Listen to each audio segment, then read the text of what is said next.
മടുത്തടി ഈ ജീവിതം. ലൈഫിൽ മുന്നോട്ട് എന്ത് ചെയ്യണമെന്ന് ഒരു ഐഡിയ പോലും ഇല്ലാതിരിക്കെ. എന്റെ മുന്നിൽ ഒരു വഴി തെളിഞ്ഞു വരുന്നുണ്ട്. എന്റെ മുന്നിൽ കടലാണെങ്കിൽ നീ എപ്പോഴും ഇങ്ങനെ കടല് മാത്രം നോക്കാതെ ഇടയ്ക്കൊക്കെ ഒന്ന് കരയിലേക്കോട്ട് നോക്ക്. ദേ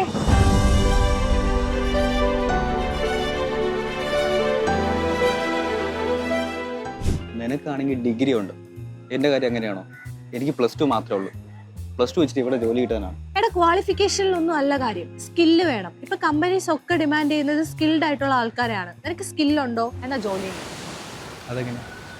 logistics and supply chain management. അതിന് ഡിഗ്രി വേണ്ടേ? എടാ, സ്കിൽസിന്റെ ലോജിസ്റ്റിക്സിന്റെ കോഴ്സിൽ +2 ക്വാളിഫിക്കേഷൻ ഉള്ളവർക്കും ഡിഗ്രി ക്വാളിഫിക്കേഷൻ ഉള്ളവർക്കും പഠിക്കാം. അതുപോലെ നമുക്ക് ഷിപ്പിലോ ഇ-കൊമേഴ്സിലോ എയർപോർട്ടിലോ എവിടെ വേണമെങ്കിലും ജോലിയും കിട്ടും. അപ്പൊ നമുക്കും പോയാലോ? Okay, set.